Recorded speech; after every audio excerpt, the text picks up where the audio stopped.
À l'issue de la prédication, nous aurons encore un temps pour nous approcher de Dieu dans la prière, dans la louange et l'adoration. Et je crois véritablement que les choses que je veux partager avec vous ce matin sont très spirituelles et très saintes. Très saintes. Et lorsque je les ai préparées, c'est vraiment avec à la fois de l'émerveillement, parce que le Seigneur m'enseignait, et puis aussi avec le sentiment de partager avec vous des choses qui sont chères au cœur de Dieu et sur lesquelles nous devons vraiment veiller parce qu'elles sont notre héritage, elles sont notre trésor. Le titre du message d'aujourd'hui, je vous le donne tout de suite, il est centré encore une fois sur Jésus. Il s'appelle Jésus et les trois portes. La semaine dernière, vous vous rappelez, j'ai apporté un message, et je suis sûr que ça va vite reconnecter pour ceux qui étaient là. Ça a commencé avec les ânesses. Ça va, Samuel, Saül et les ânesses. Mais c'était surtout pour nous ramener à la table du Seigneur, pour nous replacer au centre de ce qui est notre foi. Le Seigneur nous dit, arrête de courir, assieds-toi à ma table, j'ai préparé pour toi la meilleure portion. La vie chrétienne nous amène encore plus loin. Et le projet ultime de Dieu qui se réalisera dans l'éternité, c'est de nous avoir avec lui. Christ a donné sa vie à la croix, non pas simplement pour notre rachat, mais afin de constituer un peuple d'adorateurs pour le Seigneur. Et si Jésus est venu donner sa vie pour nous, c'est certes pour nous apporter la réconciliation avec Dieu, mais c'est pour ouvrir un chemin qui nous conduirait jusque dans la présence de notre Seigneur. Et c'est tout l'esprit de ce message. Approchez-vous de Dieu. Christ a ouvert le chemin. Nous allons lire un texte que nous connaissons bien dans Jean chapitre 14, du verset 1er jusqu'au verset 6. Nous sommes là dans la chambre haute, quelques heures avant son arrestation, et Jésus parle à ses disciples, mais il nous parle à nous aussi. Que votre cœur ne se trouble point. Croyez en Dieu, croyez en moi. Il y a plusieurs demeures dans la maison de mon Père. Si ce n'était pas le cas, je vous l'aurais dit, je vais vous préparer une place. Et lorsque je m'en serai allé et que je vous aurai préparé une place, je reviendrai et je vous prendrai avec moi, afin que là où je suis, vous y soyez aussi. Vous savez où je vais, vous en savez le chemin. Thomas lui dit, mais Seigneur, nous savons où tu vas. Comment pouvons-nous en savoir le chemin? Et Jésus lui dit, je suis le chemin, la vérité et la vie, et nul ne vient au Père que par moi. Ce matin, Seigneur, nous ouvrons les Écritures et nous nous arrêtons sur tes paroles. Et tes paroles sont esprit et vie, tes paroles sont éternelles. Et tes paroles viennent jusqu'à nous. Elles viennent nous rencontrer, là, dans notre situation. Et Seigneur, je prie pour que tu me donnes d'être vraiment le messager du message que tu veux donner à ton Église ce matin. Ce qu'il y a dans ton cœur, que tu m'accordes la grâce de pouvoir le partager avec ton peuple, dans le nom de Jésus-Christ. Amen. Voilà donc, le Seigneur sait que l'heure arrive, est proche. Il a donc réuni ses disciples dans cette chambre haute. Il a mis là le comble à son amour pour eux. Il s'est dévêtu de sa robe et il leur a lavé les pieds. Ils ont partagé le repas de Pâques et puis le Seigneur a institué son repas, la scène. Il leur a offert le pain et il leur a offert la coupe. Et le Seigneur a commencé ensuite à les enseigner, leur laisser un message important autour de la promesse du Consolateur qui devait venir, le Saint-Esprit. Et Jésus commence ce message avec ces paroles réconfortantes, alors qu'il sait qu'il va bientôt les quitter, qu'il va avoir cette épreuve de la croix, même si elle sera suivie de la résurrection. Il leur dit, comme il nous dit à nous, que votre cœur ne se trouble point, croyez en moi, croyez en Dieu. Et puis il ajoute, je vais vous préparer une place. Où cela? Dans la maison de mon Père. Je vais vous préparer une place dans la maison de mon Père. Et vous savez où je vais, et vous en savez le chemin. Et puis Thomas réagit, mais nous ne savons pas où tu vas. Mais si Thomas, je vais dans la maison de mon Père. Et puis Thomas continue, mais Seigneur, comment pouvons-nous en savoir le chemin? Et Jésus lui répond, je suis le chemin, la vérité et la vie. Nul ne vient au Père que par moi. Alors quand on prend ce texte, on pourrait penser qu'il y a là surtout une dimension eschatologique. C'est-à-dire une dimension qui nous amène dans les temps de la fin, lorsque le Seigneur reviendra. Mais cette place dans la maison de notre Père, ce n'est pas simplement quelque chose à vivre quand le Seigneur sera revenu, mais c'est déjà une réalité spirituelle à vivre par la foi et par l'Esprit de Dieu. Et cette parole, donc, elle vient jusqu'à nous encore aujourd'hui, dans notre présent. Alors oui, nous connaissons cette parole et nous croyons que Jésus est véritablement le chemin, la vérité, la vie, et que nul ne vient au Père que par Dieu, que par lui, pardon. Vous connaissez ce texte. Par la grâce du Seigneur, je voudrais vous amener aujourd'hui dans une lecture encore plus profonde de ce passage, en le replaçant dans son contexte hébraïque, et en le reliant particulièrement au tabernacle. Et c'est ce qui va me permettre de faire le lien entre le titre de ce message, Jésus et les trois portes, et la parole de Jean chapitre 14, verset 6, je suis le chemin, la vérité et la vie. Premier point, les trois portes du tabernacle. Quand Jésus fait allusion à la maison de son Père, il évoque d'une manière certaine le tabernacle céleste. Et puis il évoque aussi ce tabernacle que Moïse a été amené à faire construire selon la révélation qu'il avait eue du tabernacle céleste, et soin de reproduire d'après le modèle que tu as vu. Et ainsi fut construit et dressé ce tabernacle qui était constitué de trois parties. La première, en suivant la flèche, le parvis, la cour extérieure, où se trouvait l'autel, et dans laquelle pouvait pénétrer tout Hébreu désireux d'offrir au Seigneur une offrande, un sacrifice, un holocauste, et qui serait apporté à Dieu par les sacrificateurs. Il y avait ensuite le lieu saint, dans lequel pénétraient uniquement les sacrificateurs, et ils pouvaient le faire à tout moment, chaque jour, pour servir la maison de Dieu. Et enfin venait cette troisième partie, le lieu très saint, dans lequel ne pouvait pénétrer uniquement que le grand prêtre. Et encore, le pouvait-il simplement une fois par an, au jour de la fête des expiations. Dans ce lieu très saint, il n'y avait pas de lumière. Mais il n'y avait qu'un meuble magnifique, extraordinaire, l'arche de l'Alliance. On va y revenir. Ce tabernacle était donc constitué de trois parties qui chacune était, cloisonnée, accessible par un rideau, mentionné en violet ou en rose sur l'image.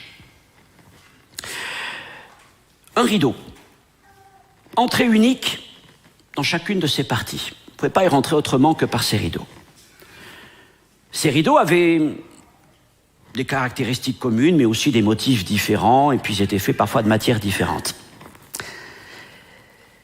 Et chacun portait un nom spécifique. Alors j'ai cherché dans les versions françaises, et malheureusement c'est pas très cohérent. Alors que vraiment il y a un nom pour chacun. Je me suis tourné vers les versions anglaises et c'est beaucoup plus précis. Du coup, les mots que je vais vous donner sont traduits de l'anglais, et je pense qu'ils sont beaucoup plus en rapport avec les mots hébreux d'origine. Le premier voile s'appelait le portail. The gate en anglais. Le portail. Comme un portail d'entrée à une propriété. Le portail. Le deuxième voile, rideau, s'appelait la porte, the door, qui permettait d'entrer dans la maison de Dieu. Et le troisième rideau, celui qui était épais comme la paume d'une main, était appelé le voile, the veil, le voile. Donc le portail, la porte et le voile. Il y avait donc, pour accéder à la présence de Dieu, 3 rideaux, 3 accès à franchir: le portail, la porte et le voile. Mais nous avons vu, et vous le savez, les exigences pour franchir ces voiles étaient de plus en plus strictes et sévères au fur et à mesure que l'on approchait de la présence de Dieu. Tout ça pour nous montrer que, à cette époque-là, jusqu'à Jésus, le chemin était fermé. Vous allez me dire, mais maintenant, quel est le lien entre cette description du tabernacle et ces 3 portes et la parole de Jésus, Jean chapitre 14, verset 6, encore une fois? Eh bien, le peuple juif connaissait ces 3 portes d'accès sous les noms suivants. Le portail était appelé le chemin. La porte, la vérité, et le voile était appelé la vie. Le chemin, la vérité et la vie. Le chemin permettait d'entrer dans la cour. La vérité permettait d'entrer dans le lieu saint, la maison de Dieu. Et la vie permettait d'entrer dans le lieu très saint, là où Dieu se tenait. Alors, nous comprenons mieux pourquoi Jésus répond aux disciples: vous en savez le chemin. Parce que tous les Juifs connaissaient ces choses, ils avaient été instruits dans ces choses-là, ils savaient parfaitement ce qu'était le chemin, la vérité et la vie. Mais ils savaient aussi que ce chemin était fermé. On leur en avait parlé, mais ils ne pouvaient pas y accéder. Ils ne pouvaient pas voir ce qu'il y avait derrière, car c'était fermé. Mais les choses ont changé en Jésus. Et nous le remercions pour cela. Le Seigneur est venu pour ouvrir les portes. Alors nous ne nous contentons pas simplement de savoir ces choses, même si nous sommes émerveillés par ces choses-là. Nous voulons les vivre. Et la question de ce message, c'est: avez-vous franchi toutes les portes? Avez-vous parcouru le chemin jusqu'au bout, jusqu'à la présence de Dieu? Deuxième point, je suis la porte. C'est la parole de Jésus par 2 fois dans Jean chapitre 10, versets 7 et 9, lorsque Jésus parle du berger, du bon berger. Et il se compare à une porte. Et au verset 7, il dit: je suis la porte des brebis. Et les brebis passent par la porte pour rentrer dans la bergerie. Et en s'appelant la porte des brebis, Jésus fait référence au portail. Nul ne peut entrer dans la maison de Dieu autrement que par le portail. Il est le seul moyen d'accès à la maison de Dieu. Mais il n'est pas simplement le portail. Il est aussi la porte, la vérité qui permet d'entrer dans la maison de Dieu. Et il est aussi le voile qui permet d'entrer dans la présence de Dieu lui-même. Jésus est la porte, Jésus est toutes les portes. Jésus est la seule porte et nul ne vient au Père que par lui. Jésus est donc le portail, il est le chemin. Le portail permettait donc l'accès à la cour. Et dans cette cour se trouvaient 2 éléments principaux: un autel et un bassin. Et les Hébreux pouvaient y entrer donc quand il y en avait besoin pour offrir une offrande à Dieu, un sacrifice, un holocauste qu'ils confiaient aux sacrificateurs qui les offraient au Seigneur. Et on ne pouvait rentrer dans ce lieu, cette cour, qu'en passant par le portail. Il n'y avait pas d'autre moyen d'accès. On ne pouvait pas y entrer par un autre chemin à la dérobée. Et donc il y avait en son centre cet autel qui nous rappelle la croix. Il était fait de bronze, le symbole du jugement et de la rédemption. Et sur cet autel étaient offerts les animaux pour les sacrifices. Et cet autel qui nous rappelle la croix nous dit que Jésus est le véritable agneau de Dieu, qui a donné sa vie une fois pour toutes, d'une manière parfaite. Et il n'est pas possible d'obtenir le pardon de nos péchés, la réconciliation avec Dieu autre part qu'à la croix, et avec un autre sacrifice que celui de Jésus. Et il n'est pas possible d'accéder à la croix autrement que par Jésus-Christ, que par l'Évangile. Il est la porte des brebis, il est le portail. Et puis entre l'autel et la maison, le lieu saint, se trouvait ce deuxième élément, le bassin. C'était un bassin de purification pour les sacrificateurs avant qu'ils rentrent dans la maison. Qu'évoque pour nous ce bassin qui est encore appelé la mer dans le temple? La mer, c'est un grand bassin de bronze rempli d'eau. Ben, nous rappelle qu'après l'autel, après le sang, il y a la promesse d'une nouvelle naissance. Et c'est ce que Jésus dit à Nicodème, Jean chapitre 3, verset 5. « Je te le dis, si un homme ne naît d'eau et d'esprit, il ne peut entrer dans le royaume. » Et tout comme l'autel précédait le bassin, la croix précède la vie nouvelle. Et tous ceux qui reçoivent le sacrifice de Jésus-Christ par la foi, reçoivent aussi par le don de Dieu la grâce de la vie nouvelle. Nous sommes nés d'eau et d'Esprit Saint. Gloire au Seigneur, notre vie a changé. Alors voilà donc ce premier voile, ce portail. Mais Jésus nous le dit, Matthieu chapitre 7, verset 14, excusez-moi pour l'erreur dans la référence, c'est bien Matthieu. Étroite est la porte, resserrez le chemin qui mène à la vie, et il y en a peu qui les trouvent. Oh, grand est le chemin qui mène à la perdition, large, spacieux. Mais parfois, le chemin qui mène à la vie, Jésus dit, il peut être aussi difficile, aussi étroit que le chat d'une aiguille, que la petite porte de la muraille.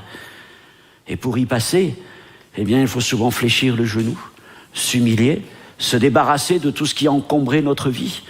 Parfois, c'est bien difficile, l'orgueil, la fierté de l'homme fait que on n'arrive pas à passer. Mais pour tous ceux qui acceptent de fléchir le genou devant le Seigneur, alors, d'une manière miraculeuse, cette porte s'ouvre pour que nous puissions entrer et vivre toute la grâce et la réconciliation de Dieu en Jésus-Christ. Jésus est le portail, il est aussi la porte, il est la vérité. La vérité était donc la porte donnant accès au lieu saint jusqu'à l'autel d'or. Et dans cette partie, cette première partie, ce lieu saint, il y avait donc ces trois éléments. D'un côté, il y avait la table des pains. D'un autre côté, le candélabre. Et enfin, l'autel d'or des parfums. C'était la maison de Dieu. Et la Bible nous dit donc, les Écritures nous enseignent que les prêtres y rentraient à tout moment pour servir le Seigneur. Ils devaient s'occuper des pains, ils devaient chaque jour entretenir le candélabre, et ils devaient apporter aussi de l'encens sur l'autel des parfums pour honorer le Seigneur. Mais jusqu'à Jésus-Christ, ces prêtres étaient tous des descendants mâles d'Aaron. Nul autre ne pouvait entrer dans la maison de Dieu. Mais Jésus est venu pour réformer tout cela. Dieu cherchait un peuple d'adorateurs en esprit et en vérité, et le Seigneur lui a donné ce peuple. Nous sommes ce peuple. Nous sommes cette nation sainte, cette race élue, ce sacerdoce royal. Nous sommes ce peuple acquis pour servir dans la maison du Seigneur. Alors nous ne restons pas dans la cour. Nous ne restons pas simplement dans cette dimension de la croix et de la vie nouvelle. Mais nous sommes invités à rentrer dans la maison de Dieu, parce que nous sommes des prêtres. Dieu a fait de nous un peuple de prêtres. Et plus, nous rentrons dans cette maison parce que c'est notre maison. Nous sommes ses fils, nous sommes ses filles. Il nous a adoptés en Jésus-Christ. Et il nous dit, mais ne reste pas dehors.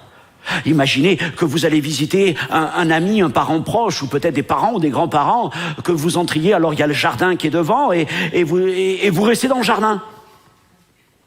Ben, on va dire, mais rentre dans la maison. Oh, je reste dans le jardin. Non, on va dire, non, rentre dans la maison. Et c'est ce que le Père nous dit, rentre dans la maison. Ma maison est ta maison. Autrefois, nous étions étrangers, nous étions séparés, nous étions sans droit de citoyenneté, sans droit de filiation vis-à-vis du Seigneur. Mais Dieu nous a aimés, il nous a rapprochés, il nous a réconciliés, il nous a adoptés. Il nous dit, maintenant, tu es mon fils, tu es ma fille, et ta place, c'est dans ma maison. Et Jésus a ouvert la porte pour que tu puisses y accéder. Il a ouvert la porte. Alors nous entrons dans cette maison. Nous y trouvons cette table des pains. Et Jésus est le pain qui nous nourrit, le pain de vie descendu du ciel. Et nous trouvons ce candélabre. Tout ça, ce sont des images spirituelles. Mais ce candélabre qui nous parle de la communion, de la présence, de la vie, de l'esprit. Et comme les sacrificateurs devaient chaque jour y apporter de l'huile pure, eh bien nous aussi, chaque jour, nous nous entretenons dans la présence du Saint-Esprit. Et il y a cet autel des parfums duquel nous nous approchons. Et nos prières, nos louanges, nos actions de grâce, notre adoration est semblable à un encens offert à notre Dieu.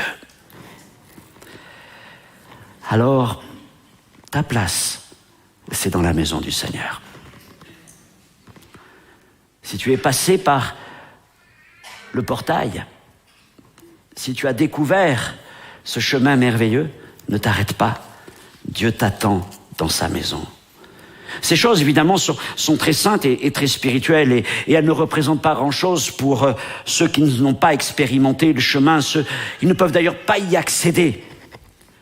Et pour nous qui avons parcouru le chemin, eh bien, les Écritures nous poussent et nous invitent à nous affectionner à ces choses spirituelles. Elles sont éternelles, elles sont saintes, elles sont la vérité réservée au peuple de Dieu. Ne reste pas dans la cour. Ne reste pas dans la cour. Tu es né de nouveau pour servir Dieu. Tu es né de nouveau pour être son fils, sa fille. Franchis la porte. Tu as franchi le portail. Franchis la porte maintenant.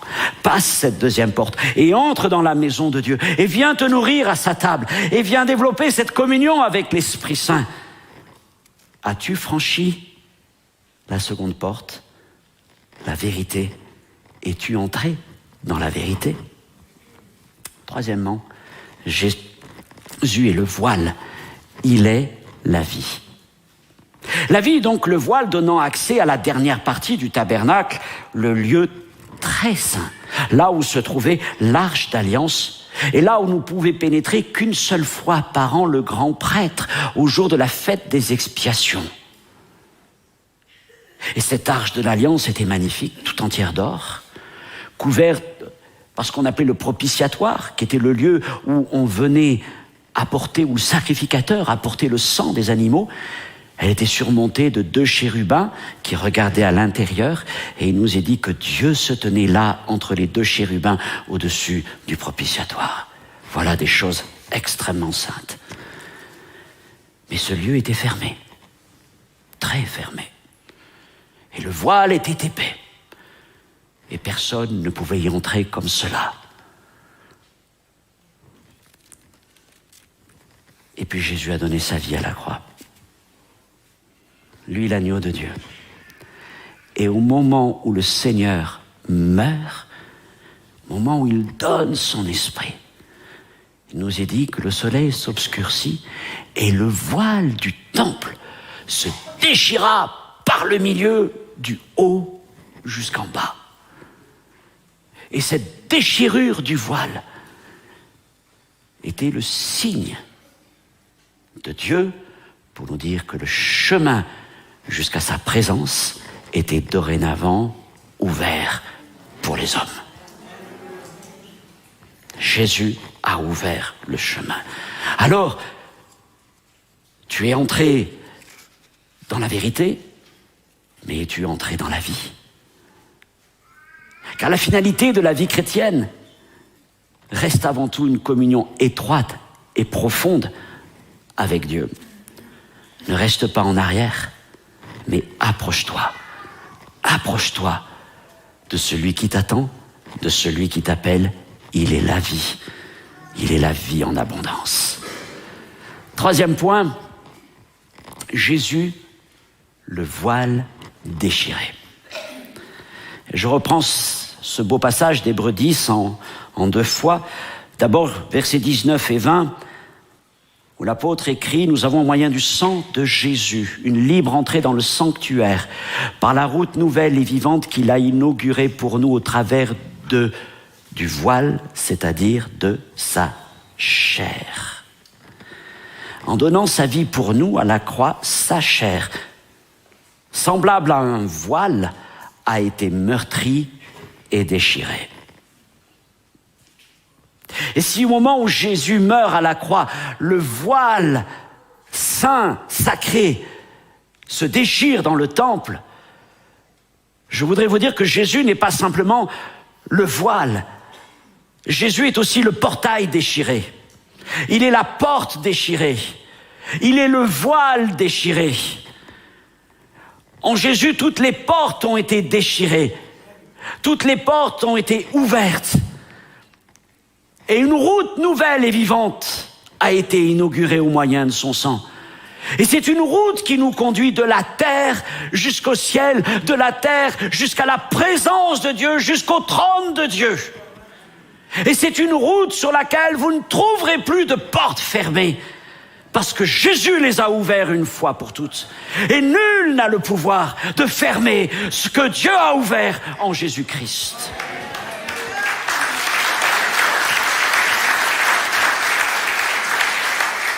Et la parole nous dit encore, Hébreux 10, 21 à 22, « Et puisque nous avons un souverain sacrificateur établi sur la maison de Dieu, approchons-nous avec un cœur sincère dans la plénitude de la foi, les cœurs purifiés d'une mauvaise conscience et le corps lavé d'une eau pure. » Jésus nous a précédés. L'Épître aux Hébreux, au chapitre 6, verset 20, appelle Jésus le précurseur.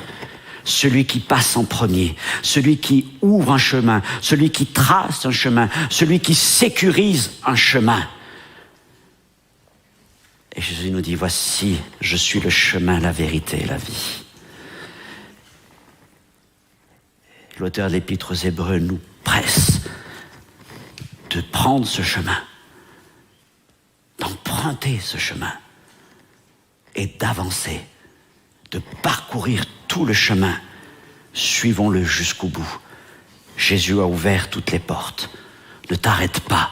Dieu t'attend. Dieu t'attend. Alors oui, c'est le message que l'on retrouve tout au long de cette épître aux Hébreux. Cette épître a été rédigée pour des Juifs ayant donné leur vie à Jésus, mais qui, en raison des persécutions, des difficultés qu'ils pouvaient rencontrer, tant de la part de leurs coreligionnaires que des autorités romaines, pouvaient se demander, mais ne ferions-nous pas mieux de revenir à avant? Ne ferions-nous pas mieux de revenir à un temps où il y avait des sacrifices d'animaux, où les choses étaient fermées, à une religion bien codifiée? Alors cet auteur, cet apôtre leur dit, mais non, ne tombez pas dans cette folie, n'abandonnez pas votre foi, mais regardez, Christ a ouvert la route, une route jusqu'au trône de Dieu, et le Seigneur nous permet maintenant de nous approcher. Il va dire de nous approcher du trône de la grâce, de la montagne de Sion, du rémunérateur de notre foi, de Dieu lui-même. Oui, nous pouvons nous approcher de Dieu parce que Jésus a ouvert toutes les portes. Il a ouvert le chemin. Il est la porte. Il est le chemin, la vérité et la vie. Nul ne vient au Père que par lui. Es-tu parvenu au Père?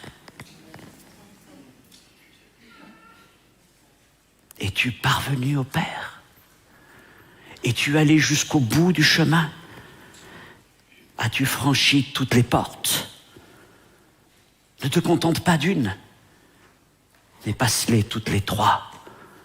Continue d'avancer dans ces choses saintes que Dieu tient en réserve pour ceux qui aiment sa parole, qui aiment son nom et qui ont cru en Jésus-Christ.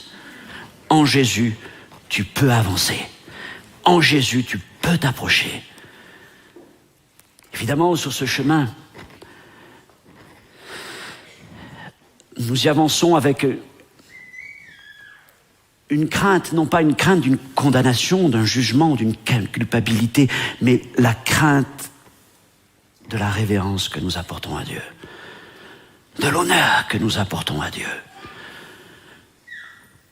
Ce n'est pas un vagabondage, ce n'est pas une balade, ce n'est pas une sortie. C'est un chemin qui est marqué par le sang de Christ. Mais c'est notre trésor, c'est notre héritage. Et nous n'avons pas à craindre la peur de Dieu, la colère de Dieu. Nous ne sommes pas dans cette peur-là, nous en avons été délivrés. Et le Père nous attend. Viens, viens dans ma présence. Nous voyons dans tant et tant de religions les hommes trembler devant leur Dieu, ne pas savoir que doivent-ils leur apporter, que doivent-ils faire, et ceci et cela, quand la Bible nous dit que Christ a tout accompli. Christ a tout accompli. Je ne peux rien faire de plus, je ne peux rien ajouter, je ne mérite rien. Ce n'est pas par mes capacités, par toutes sortes de choses que je pourrais démontrer à Dieu que je gagnerai le droit d'avancer plus loin, mais c'est en plaçant ma confiance en Jésus-Christ, c'est dans le chemin qu'il a tracé pour moi. Il a tracé ce chemin. Et il n'y en a pas d'autre. Approchez-vous de Dieu.